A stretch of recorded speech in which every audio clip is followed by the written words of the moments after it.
তো hey guys, আজকে আবার নতুন ব্লগ নিয়ে চলে এসেছি। আজকের ব্লগটা আবার সেই রকমই, মানে আজকে জুতোর কালেকশন দেখাবো। তো চলো, এটা হচ্ছে পায়েল শু। তো পায়েল শুতে যাওয়ার পর তোমাদের সঙ্গে কথা হচ্ছে। বেশি আমি কথা বলবো না, কারণ গান দিয়ে দিয়ে আমি সব কিছু ই করে দেবো।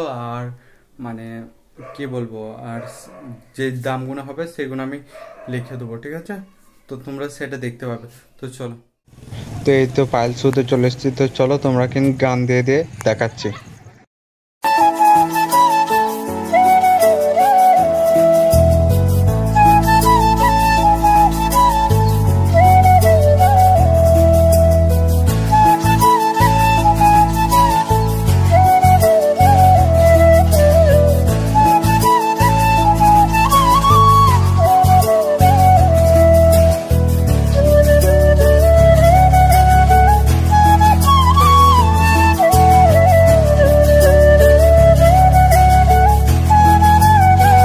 তো এই জুতোগুলো দেখতে পাচ্ছ, এগুলো প্রায় 500 টাকা করে দাম।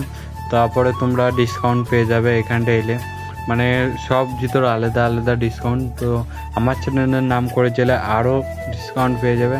তো এগুলো 500 টাকা করে দাম। তো এখানটা এসে তোমরা আবার ডিসকাউন্ট পেয়ে যাবে, ঠিক আছে? তো সব জুতোরই একই, মানে যেটা যেমনি দাম সেটা যেমনি ছাড় আছে, বুঝতে পারলে তো? তো চলো, ভিডিওটা তোমরা দেখতে থাকো, মিউজিক লাগিয়ে দিচ্ছি ব্যাকগ্রাউন্ডে, তো তোমরা দেখতে থাকো।